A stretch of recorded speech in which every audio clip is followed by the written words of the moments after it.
Très bien, on va commencer sans le compte à rebours.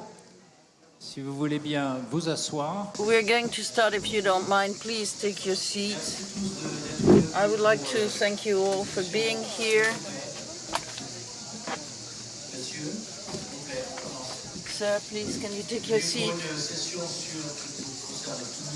This is a session that is something important for everyone throughout the world, which is housing. This is a very difficult time for housing issues, and to talk about it, we have with us Hervé Monjotin, Executive Chairman of Socotec. You may not all know Socotec, a certification organization that is being deployed throughout the world. Maya Atik, Director General of the French Banking Federation. Nadia Bouillet, Chairperson of Action Logement. No, sorry, Director General of Action Logement. Carole Delga, whom you all know, President of the Regional Council of Occitania, and Mr. Tan Nguyen, who's a professor at Fulbright University in Vietnam, which, as he told me, is the first non-public and non-profit university. So Vietnam has taken this turn, and we would like to thank you for being here. So, without further ado, let me give the floor to Bruno de Creuse, who is in charge of coordinating this session for the Cercle des Économistes, and who is going to tell us a little bit about the status of housing in France. Well, thank you, Eric. What a beautiful topic. Chris Arides, who had a Nobel Prize in Economics in 2010, used to say there are three main topics in life. First one, finding a job. Second, finding a partner. And a third one was finding a housing. And I'm lucky enough to work on these three topics, he said. So today we're going to look at one of these topics, and it's really a timely moment to look at this. Why? Because the state has just announced a new housing plan with different elements. First of all,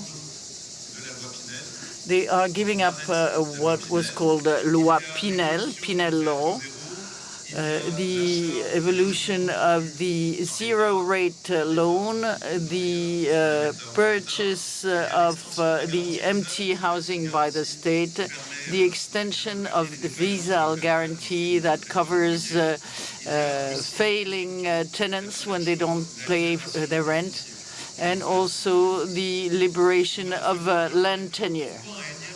So why an umpteenth housing plan? Well, because as we read in the media, there's a new housing crisis. And the symbol of this housing crisis is simple. By 2025, meaning tomorrow almost, 25% new housing will be missing. So the production of new housing has not been stopped, but it's not sufficient. So the state wants a new housing plan. And this new housing plan is taking place on a market which is highly regulated. So we can think, first of all, about the low-cost housing or low-rent housing, which represents almost 15% of the number of lodgings, a record in Europe. We can also think about the limitation of rents, which differs according to the area, and also all the laws for ousting the tenants, which are very important socially, but that considerably reduce the property rights on housing. And we can also think about the flexibility of land, which has been very impacted by the sustainable development regulations. We can also think about the housing allocation, the support for ownership. And in brief, we have a lot of regulations which are very important, but they also mean that the market is extremely rigid in a new macroeconomic environment, which you all know, i.e. the increase in the inflation rate, the new inflation era, and the increase in the rates by the central banks. So much for the macroeconomic situation, but these regulations are extremely dense, and people really have trouble getting to know them. No one is supposed to ignore the law, but it's almost impossible to know all the laws, which means that the quality of information for the stakeholders on this market is really being challenged, and the symmetry of this knowledge is also challenged because not everyone knows all the elements and the tricks that you have to use to be able to act on the real estate market. Economists are very critical about this. First of all, for the limitation of the rents, which is extremely necessary in some areas because otherwise it would be much too costly for households. But at the same time, it means capping the rents, and capping the rents means that you cannot adjust the supply and demand on the rental market, and there will be excess demand. And when you have excess demand, you have a limitation of demand going due to mechanisms that are not price mechanisms. So this is the whole point about discrimination on this market. And it also means that there's an issue as far as the quality of the housing available for rent that is concerned. And the second example is the housing subsidies or allocations. They were considered as being part of the reason for the increase in rent. So economists are highly critical of all these regulations. But should we be cynical? Should we at all costs consider that the action of the state in this field is only a useless action that is highly inefficient? Well, not at all, and I hope that our panel is going to suggest new solutions. As far as the diagnosis is concerned, I'm a bit afraid that they might agree with me and they might be very critical, but I believe they should suggest original solutions. Let's hope so. They will give us some hope and food for thought, and I will give the floor to Eric to introduce the speakers. Thank you, Bruno, for this general presentation of the topic. Let me start the discussion with Hervé Monjotin. You are telling us there's a crisis about in the housing policy more than a housing crisis, it seems. But how are prices going to develop? Well, good morning, everyone. Before I answer your question, let me take a sidestep in order to share my vision of the situation. In Socotec, we have over 5,000 engineers and technicians in France and 11,000 at international level, so we have a wide vision. By definition, the building sector is a cyclical one, which is why people say that when the building sector works, everything works. So we constantly look at that situation. The special thing about the present situation in France is that we have this scarcity of the housing. We have a crisis of the supply chain that has increased the price of building, And all this with, on top of it, the environmental issues, as this is a sector that represents 25% of GHG emissions. Apart from that, we have a crisis in demand because of the rise in the rates, which are not incredible, but all these elements taken together are rather unique. If you look at the various crises, between inverted commas, this group of factors is unheard of, which is why we have had so many announcements. Because usually in France, when you have such situations, people tend to boost demand through tax measures or tax action. And this time it didn't take place. So if I were to be somewhat provocative, I would say the government hasn't made a choice, which is rather unusual, or they made a choice which was to trust the market, but in a situation where the market is rather special. High limitations in terms of standards, huge normative frame, whatever the intentions of this. And second point, housing is not really a liquid good, so to say. If you look at prices, everything can stop, but the prices take time adjusting. Will there be an adjustment of 5 or 10%? We don't know. But it's nothing like a financial crisis. We're not talking about a crash. And my neighbor will say this much better than I could, but in France, the debt of households is based on a fixed rate. So it means that the sector is rather numb, so to say. And at the core of all this, you have 4 million people who are badly housed in France.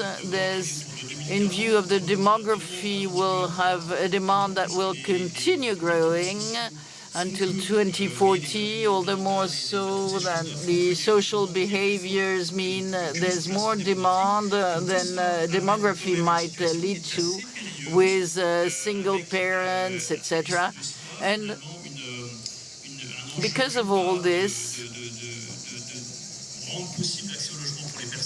it's important to make access to housing possible for people, to give people a possibility to move and to change jobs. And housing might be a hindrance or a barrier to that.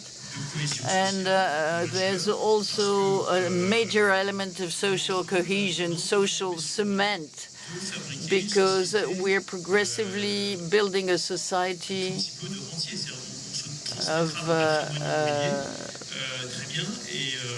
revenue. People can transfer real estate ownership, and access to housing will be a true barrier. I'm not talking about what has been done or not done, but I'm saying that it is a rather unusual situation for France, and we're witnessing a slowing down in this sector, with a major challenge, which would be to renovate housing. 37 million housings in France, or lodgings in France. So we have to renovate quite a lot. Thank you. Maya Atig, you're in a good position to confirm or this numbness of the market. And what about the price? You seem to be the right person to talk about it. Yes, it's true that the banking sector, or the sector that funds housing in general, helps the housing market through the savings market, because a large part of the savings of French households comes from their real estate, and a large part of the purchases are done through savings. And credit also, loans, means that you will not have, because if you are to look at the original ownership of families, if you do not inherit something, it's very difficult to access housing. So the topic of the day is to make a choice, and all the more so since housing is the place where a great number of institutions stay, the banking sector, many public and private stakeholders have to make choices and are supposed to bring solutions for households that make choices that are based on different choices. Well, we can start with the idea that a 0% rate will move people to renovate their housing. It's not true. Why do they renovate their housing? Because they want it to be nicer or to be better isolated. So the main factors that decide the public choices, those of the bank or the state, is to say, I will tell you what is the legitimate standard, what is the type of work you can apply to reach the degree of renovation that is legitimate, and I will give you a number of products you can use. But sometimes we reason with a highly instrumental vision. For example, a tax incentive is going to lead people to buy, or a specific product is going to lead people to make a decision. No, it's not true. People will move because they find a job elsewhere, because they love someone else, because they no longer love someone and want to stay there. So this has an impact on the choice of where people live. So the issue nowadays is that housing is at the very core of the strategy of banks on the private market in France. In France, the banks are highly competitive, and this draws the rates down as compared to their natural rate. To give you an example, the ECB rate has increased by several hundreds of basis points for the past 18 months.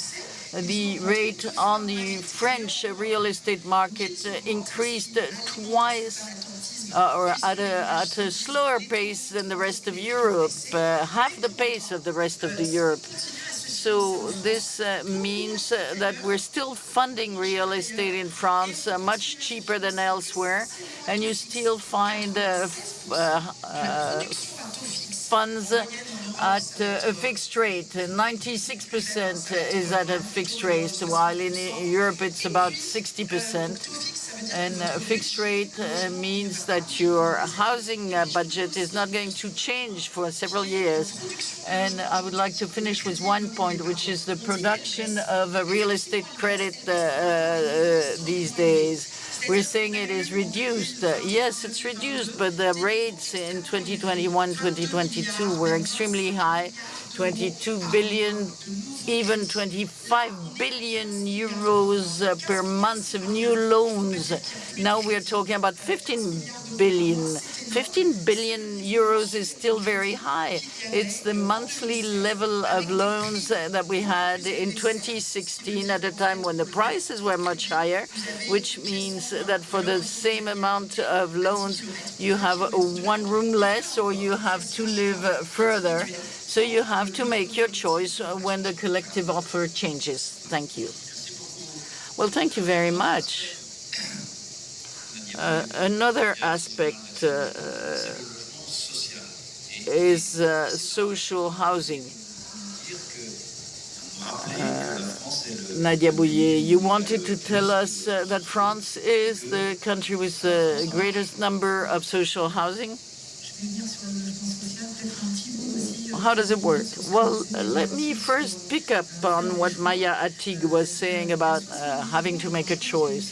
70 years ago, France made a choice and decided to have to introduce something that is called now Action Logement, which represents 0.45% of the wages of companies with over 50 wage earners, and this was decided for the 70 years ago, so to get the companies to participate in the housing effort. And this works. If we talk about other things that work, 5 years ago, Action Logement got reorganized with the idea of multiplying by 2 the number of affordable housing. And since 2017, we have doubled the production with the same tools and same operators in a very complicated context and situation with a lot of financial constraints, a reduction in the rents, etc. And why did we manage to do that? First of all, because we have the know-how, and also because we have in France a very good system for funding social housing with savings funds. I see that Eric Lombard is here. And the choice that was made was to centralize and dedicate some fundings, earmark some funds for social housing. So we were able to double the production of lodgings. And at the same time, there are 800,000 wage earners are being helped every year by the reduction of operational cost. And this is possible thanks to 3 elements. First of all, an equivalent governance, meaning that around the table you have trade unions and companies that talk about housing. And I can tell you it's not easy to reach a consensus when you have all the people around the table. But after a while, we get to agree. And lodging are also dependent on the area. You have to be organized at regional level, which is how we managed to produce 40,000 lodgings every year, which is the equivalent of a city like Avignon.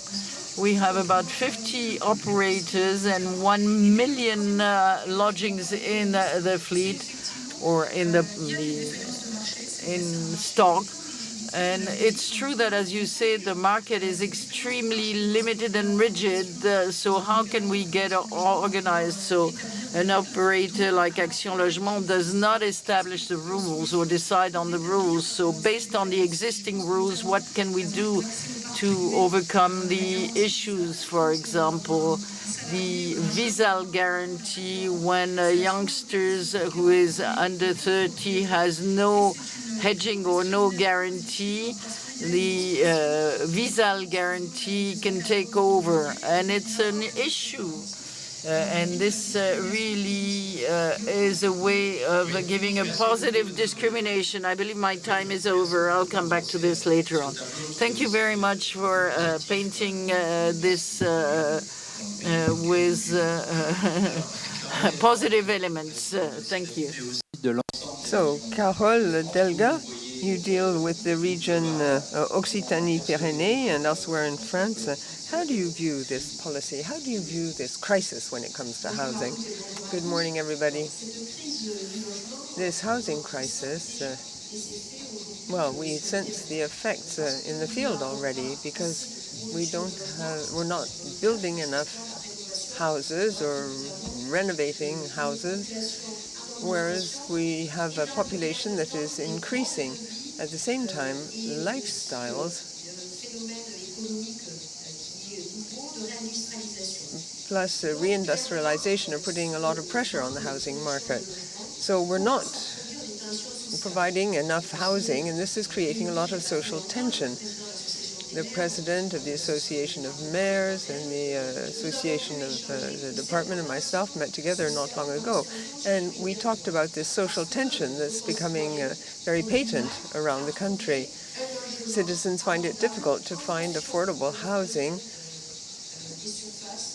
that meets their needs in terms of space available. And one shouldn't underestimate this phenomenon, this malaise in our country, where there's been a lot of social tension, as we have seen in recent times. And in addition to housing, you have the issue of employment.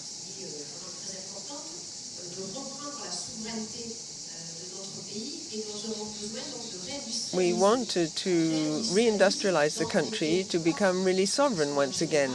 And reindustrialization often takes place in areas that are not urban areas. To boost reindustrialization, you have to have available housing. You need housing in peri-urban or rural areas, and it's very difficult to achieve this. Likewise, a lot of people are now working from home. We have this reindustrialization, therefore, people working from home increasingly. Hence, the demand for housing is less concentrated in big cities, and there's greater demand now in smaller cities. A lot of companies want to invest, but the lack of housing acts as a brake. It's difficult to recruit, and it's difficult to house their employees. So that's a major issue currently. And in society today, people do different jobs in the course of their life. There's greater mobility. France is quite different from the Anglo-Saxon world. People are more mobile, yet we can't meet their needs for lack of housing. And then when it comes to renovation, there it's really a battle for the mayor of a small commune who needs to renovate buildings. It's extremely complex in terms of town and country planning. Renovation is hugely difficult when you have co-ownerships. With the Caisse de Dépôt, we are trying to find solutions to renovate co-ownerships, tourism residences that are underused, be it on the coastline or in mountain areas. Yet the legal situation is a real maze, and it doesn't fit in with this great need for renovation. We have to rethink the issue of housing and habitat. Of course, we have to combat global warming. The idea is for people to be more densely packed into areas rather than spreading things out, but people have to be able to live properly. We need proper public spaces. Look at Spain, for example. There's a lot of equipment, you have a lot of high-rise buildings, but the public spaces are better thought out. There are many more areas for people to go out and meet. And also there's a greater offering of services. It's therefore a major concern for local government. The existing social tension is enhanced by the lack of housing. Citizens aren't free, really, to choose the place where they want to live. That's a great break on reindustrialization or working from home. Thank you. I hope we'll have time to dwell more on the issue of urban planning, which is very dear to our hearts. But let's go back to this issue of the crisis in state housing. Hervé. There has been a call for simplifying standards and constraints. Is that the real lever? Is that what will really get housing construction going again in France? Of course, renovating existing housing is a major issue. 90% of the buildings present in 2050 already exist today. I'm being a bit provocative here. So the issue is perhaps not to create 400,000 housing units per year. The real issue is to renovate what needs renovation at the right pace. Bruno talked about this earlier on in his introduction. Renovation is very complex. It's complex from a technical and from a regulatory stance as well. With renovation, you have to guarantee a good flow of information. You need to have a lot of cooperation within the renovation sector. The state seems to be pulling back a little bit. But how can the renovation sector take control of the situation? Of course, it's in my interest to speak in this way, but look at the circular economy. You can reuse material from building A, which is going to be destroyed, and use it in building B, which is going to be renovated. No one could go against that. What kind of materials can be reused? How can you guarantee their performance? How can you guarantee the sustainability of the renovated building in the end? This may appear paradoxical for a company like Socotec. We live off performance, not just standards and norms. I'm fairly optimistic in my message, but I'm critical at the same time. What we need to do is to move from creating too many norms to real performance. Look at what's happening in the USA.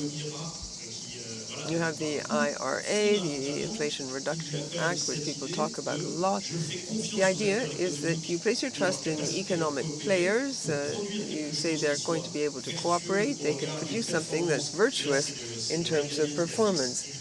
And performance, of course, is something defined by the government. We're talking about the environment and energy efficiency.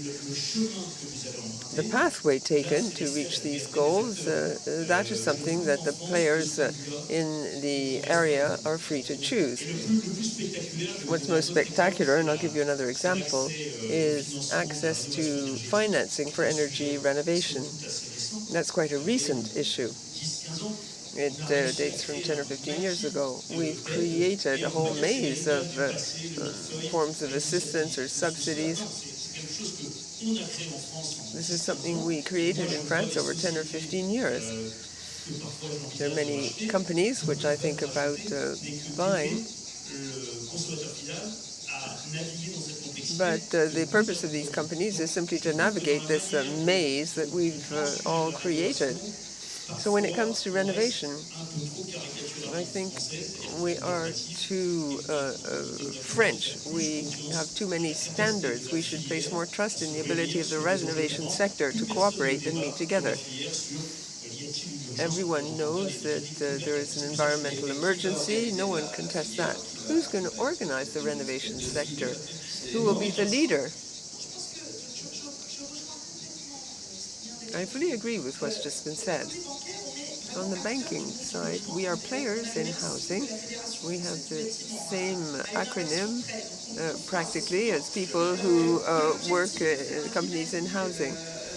We're often mixed up, in fact, in people's minds. We have proposed simplifying one of the parts of the procedure, which is to get a renovation subsidy and the requisite label. It took us 3 years to ensure that the files to be filled in would be the same, and it took a long time to get through Parliament. Nobody was against this, but actually enacting this simplification proved highly complicated. So I have a very simple message. Everyone's moving in the same direction.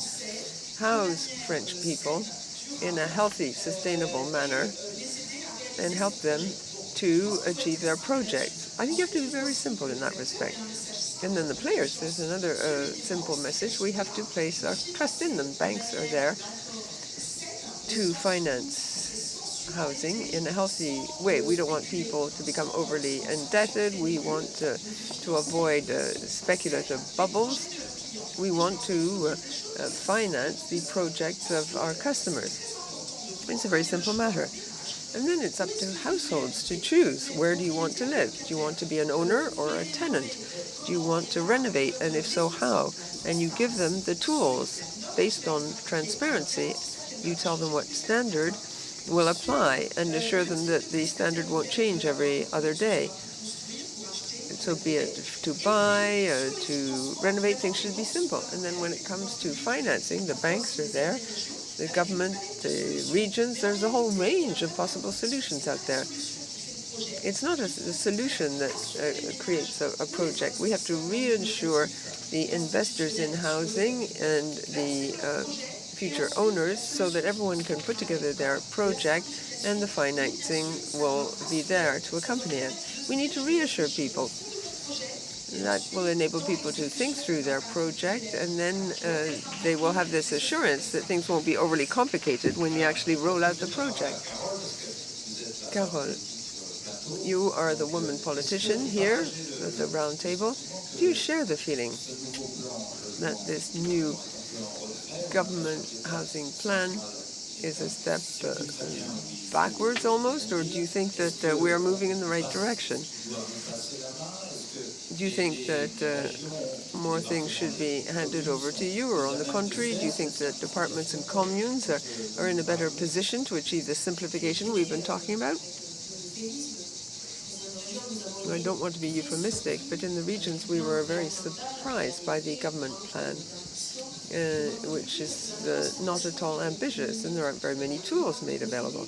In preceding months, we held quite a lot of discussions, and there were some very interesting proposals that were tabled. Land ownership is very important. We have a special law according to which we must be able to welcome people and create jobs by building housing. And what we asked was to have far more efficient tools in the state entities that deal with land and planning. You have local entities, intercommunal entities, government entities, and in the region we have to apply this law to ensure that towns don't become concrete jungles. France is incredibly technocratic, and things aren't practical. When it comes to steering land development, it's the regions that should be in charge. We are in charge of housing, we do a lot in the economic area, and also we're very active in training. Housing is necessary for jobs, for reindustrialization, in order to work from home. It's important in terms of apprenticeship, too. If we want to develop apprenticeship, young people must be able to find housing when they go somewhere in the country to become an apprentice. So regions, together with state entities that deal with land and urban development, they must work together. There's a lot of assistance available, but it's a real maze for a private individual to be able to renovate housing. It's incredibly complicated. We need to simplify things. There should be a single wicket. There are a lot of good intentions, but in fact, things don't work very well. The single wicket doesn't really exist in France. There are any number of subsidies that have been voted in, but which are not used.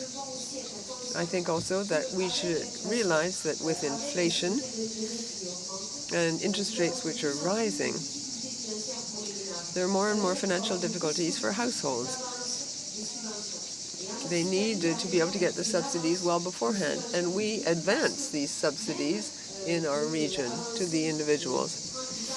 We advance 30 to 40% of the price of the work, but even with that, a lot of households are still unable to begin renovation.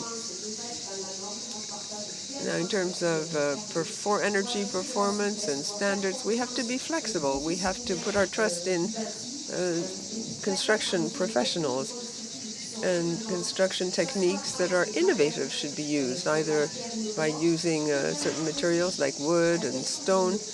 We need, like in other countries, to have water circuits in new buildings, in collective housing units. We need to have these new water circuits.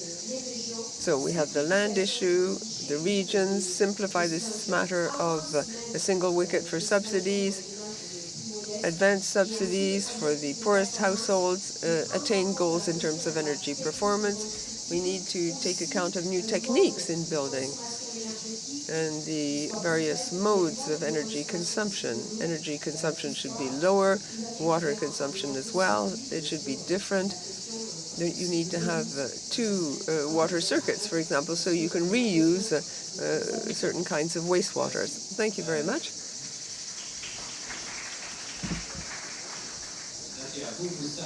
Nadia, your job is to coordinate the people in this area. So give us your lesson. I'll be very quick because I know that time is marching on. I just wanted to react to what you said. Thank you for your statements. I do believe that urban and town planning is a real issue. This was decentralized in the 80s. That wasn't the case of housing policy, which is very national. And I think that indeed this needs to be decentralized in turn. As everyone has said, we have to work together. The solution really lies in working together. People should sit around the same table and try to give life to these projects. That's the key to the matter. Companies, local government, unions, banks, everyone should sit around the same table together. Are you talking about a regional scale? Well, at the scale of a territory. What do you mean by a territory? That's smaller than a region. Yes, of course. It's the territorial unit, which is the area where people live and work. That's the first key. Second key, you talked earlier on about training, and I'd like to say that we have to scale things properly. To succeed in this transition, we have all sorts of tools for financing, technical tools, and there's a speeding up in this process. CO2 emissions, well, 5 years ago, people didn't think about this so much, but now it's a clear issue. Look at the global warming. So we have to scale things up and massively train people in the building industry in order to ensure that private individuals have confidence. Private individuals call on companies, and these companies should have a label, should do their work properly. It's such a maze. What kind of technique should I use? You need to have people you can trust and give you good advice. So you need to scale up. For example, in Gennevilliers, you have concrete, which is entirely recycled. You can use a circular economy. You demolish a building and then reuse the materials which have been rehabilitated by big companies. The major players have a major part to play. Big companies, entities that work in solidarity-based and circular economy. We need to work together in order to achieve this renovation and construction of new housing units. Thank you. That's the French situation. I don't know whether Bruno feels he's found the right solution. Major decentralization, placing trust in the various players, providing they work together and cooperate. Now let's travel a bit. We can go to Vietnam now. And you can tell us about the situation in Vietnam. That will take us back a little bit because Vietnam, well, I asked some questions to Tan earlier on. 100 million people now. The population is growing slowly. The urban population is growing fast owing to industrialization. You talked about this, Carole, and in Vietnam. That is a real issue today. A lot of people produce their goods in Vietnam, so tell us all about it. How is the country going to welcome this rural migration and build housing in the hope that these housing units will be a bit more beautiful than what we did in France in 1945? Perhaps China has been doing this for the past 20 years, in fact. What about you? You want things to be sustainable, environmentally friendly, while being beautiful, handsome. and these new constructions should be in large numbers. The housing policy in France. I guess it's not so much different because in Vietnam, actually, we do look to learn from the French experience. So Nadia mentioned social housing policy. In Vietnam, we have exactly the same thing. We call exactly social housing. But for many years, it was neglected by the local authority because the view was that we have been doing great. We are benefiting from globalization, from foreign direct investments, and it's great to have inflows of migrant workers from rural areas to urban areas. But the policy focus is not to consider them as permanent residents. The focus is on supporting the middle class and the upper middle class with the housing policy. But all that changed because of the COVID pandemic. So through COVID, what happened was the poor housing conditions suffered by the migrant workers, right, became very explicit, right? The media reported that actually the areas with the highest incidence of COVID was in the migrant workers areas because of poor housing conditions.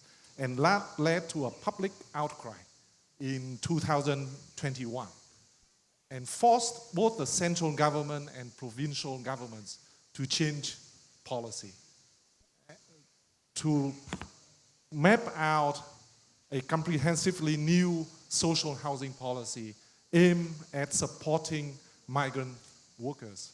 The view is that they see the risk of rising social tension, and they know that the future of Vietnam will continue to be open economically, right? Getting the benefit of the change in the global supply chains, moving more people from rural areas to urban areas and to newly developed industrial zones. And they cannot do that if they cannot form a newly sustainable housing policy. But then again, like France, there's two issues critical. Is over-regulation regarding to land policy. And the second one is lack of building supporting infrastructure. So in the new policy, the first one area is over-regulation. What they do is, of course, the traditionally increased decentralization. Like Carol said, moving more power to provincial authorities. So what they adopt in Vietnam is we call one-stop shopping. So designated a local government agency who has the power to approve housing projects. So property developers and construction companies, you have to go to that one office for permits and inspection and everything, right? So in the short term, while you cannot change existing regulation, but you designate one government agency to support in terms of permits to the developers. The second one is the lack of supporting infrastructure, particularly because in Vietnam, we basically doing everything new, right? There's not a lot of renovation, but more of building new housing policy. And the challenge is to take advantage of the green policy of renewable energy in building supporting infrastructure for the new housing project. But on the one hand, the government is unable to adopt innovative infrastructure developments. The private sector it's too costly to do that. So the idea now in Vietnam is to use the public-private partnerships, PPP schemes. So for the local government, right? So they are now asked to take a certain percentage of the revenue from the auctioning of public land to contribute to the development of new sustainable projects, right? And the private developer can receive that money from the government to build connecting infrastructure, especially this is solar. This is our policy of Action Logement, the 1% of wages. Yes. And also, so if you can like assign 20% of every commercial project for social housing. So you get that support from the government, but you have to do like sustainable infrastructure, right? In terms of the circular economy, water supply and water treatment, you have to do green and renewable energy. The advantage in Vietnam is you have solar throughout the year, and actually rooftop solar is now very cheap, cheaper than other sources of electricity. But the issue is transmission and smart grid, supporting both residential use and industrial use. So that's money from the government coming from the revenue from auctioning of public land can support. But the real initiative come from the private sector, right? So this is the private sector who. Thank you. Tan, you know, you studied in America, you know all many countries. Have you seen somewhere a beautiful policy in that sector? Is it a model for you somewhere? Or Vietnam will be the model? No, I think the policy intention is always beautiful. The challenge comes implementation, but at least for now, I think there's a serious political will to do that. In your case, I think for me is every country. I mean, you have beautiful models, but in the end, is can you have enough public support that result in political will? So in the case of Vietnam, it was because of COVID. Hope. Force policy change. Hope. Voilà, l'espoir. C'est la session de ces rencontres. Donc c'est très bien. Well, it's wonderful to wind up with this very hopeful thought. Thank you to everyone. Thank you, Tan. Thank you, Carole. Thank you, everybody. This session is now closed.